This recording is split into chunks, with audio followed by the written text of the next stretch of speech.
यह कहानी एक छोटे से गांव में रहने वाले वृद्ध दंपति रामनाथ और जानकी की है। दोनों ने अपने जीवन का अधिकांश समय एक छोटे से खेत में खेती करते हुए बिताया था। रामनाथ और जानकी के 3 बच्चे थे, 2 बेटे सुरेश और विनोद और एक बेटी सुमन। वर्षों की मेहनत के बाद उन्होंने अपने बच्चों को अच्छी शिक्षा दी, जिससे वे शहर में अच्छी नौकरियों में लग गए। बुढ़ापे में रामनाथ और जानकी के जीवन में बच्चों से मिलने की उम्मीद ही उनकी सबसे बड़ी खुशी थी। लेकिन जब बच्चे शहर गए तो वे धीरे धीरे अपने माँ बाप से दूर होते चले गए। सुरेश और विनोद ने शादी कर ली और अपने परिवारों के साथ शहर में बस गए। सुमन की भी शादी हो गई और वह अपने ससुराल चली गई। समय बीतता गया और रामनाथ और जानकी धीरे धीरे अपने गांव में अकेले रह गए। शुरू शुरू में बच्चे कभी कभार फोन कर लिया करते थे, लेकिन धीरे धीरे यह सिलसिला भी कम होता गया। रामनाथ का शरीर अब पहले जैसा नहीं रहा था। खेत में काम करना भी मुश्किल हो गया था। जानकी की आंखों की रोशनी कमजोर पड़ चुकी थी और वह घर के छोटे मोटे काम भी ठीक से नहीं कर पाती थी। एक दिन गांव में एक बुजुर्ग सभा का आयोजन हुआ। वहां कई बुजुर्ग इकट्ठा हुए थे और सबने अपनी समस्याएं साझा कीं। किसी के बच्चे उन्हें छोड़ गए थे, तो किसी को बूढ़े होने के कारण घर में बोझ समझा जाता था। रामनाथ और जानकी ने भी अपनी आप बीती सुनाई। लेकिन वहां एक बुजुर्ग महादेव ने एक बात कही जो रामनाथ के दिल में गहरे उतर गई। महादेव ने कहा, बुढ़ापा उस पेड़ की तरह होता है जो खुद अपने पैरों पर खड़ा रहकर अपने साए में दूसरों को पनाह देता है।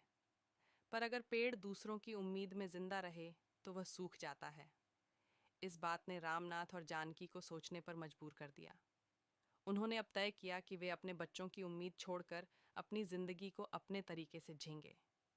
एक दिन रामनाथ ने गांव के मुखिया से बात की और अपने खेत के एक हिस्से को गांव के छोटे किसानों के बीच बांटने का निर्णय लिया, ताकि जो लोग बिना जमीन के थे वे उस पर खेती कर सकें।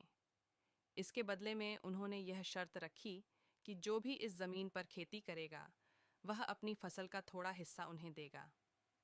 यह सौदा गांव के लोगों के लिए भी फायदेमंद था और इस तरह रामनाथ और जानकी के घर में फिर से अनाज और सब्जियां आने लगीं। वहीं जानकी ने भी घर के पुराने कपड़ों से कंबल और चादरें बनाने का काम शुरू कर दिया। वह गांव की औरतों को सिखाने लगी कि कैसे पुराने कपड़ों से कुछ नया बनाया जा सकता है। धीरे धीरे जानकी का यह काम गांव में मशहूर हो गया और लोग उनके पास पुराने कपड़े लाने लगे ताकि वह उनसे नए कंबल बना सकें। इस काम से जानकी का मन भी लगा रहता और कुछ पैसे भी मिलने लगे। अब रामनाथ और जानकी अपने बुढ़ापे में आत्मनिर्भर हो गए थे। वे खुश थे क्योंकि उन्होंने अपने जीवन का उद्देश्य फिर से खोज लिया था। गांव में उनकी इज्जत और बढ़ गई थी। बच्चे जब भी कभी फ़ोन करते तो वे सिर्फ उनका हाल चाल पूछते और किसी शिकायत के बिना अपनी ज़िंदगी के बारे में बताते। एक बार सुरेश और विनोद ने सोचा कि वे अब माँ बाप को अपने पास शहर बुला लेंगे, लेकिन रामनाथ और जानकी ने साफ मना कर दिया। उन्होंने कहा, हम यहीं ठीक हैं, तुम्हें चिंता करने की ज़रूरत नहीं। हमें हमारे गांव और हमारी ज़िंदगी से प्यार है।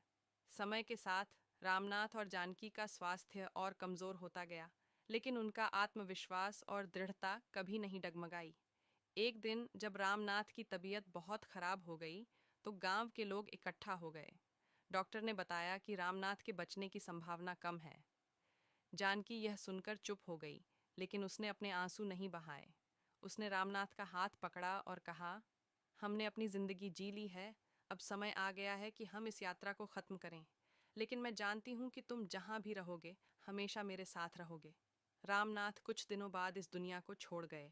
जानकी अकेली रह गई, लेकिन गांव के लोग उसका सहारा बने रहे। रामनाथ की मौत के बाद जानकी ने भी अपनी बाकी जिंदगी गांव की औरतों को सिखाने और दूसरों की मदद करने में बिता दी। उसकी आंखों में अब भी वही चमक थी जो रामनाथ के साथ बिताए पलों की यादों से आई थी। जानकी को हमेशा गर्व था कि उसने और रामनाथ ने अपने जीवन के अंतिम दिनों में किसी पर निर्भर न रहकर आत्मसम्मान के साथ जीने का रास्ता चुना। यह कहानी सिर्फ बुजुर्गों की नहीं, बल्कि उन सभी की है जो अपनी उम्मीदों को छोड़कर अपनी जिंदगी के नए मायने खोजते हैं। जीवन में सबसे बड़ा सुख वही है जब इंसान अपने आप को पहचान ले और दूसरों की मदद करते हुए अपनी खुशियों को तलाश करें।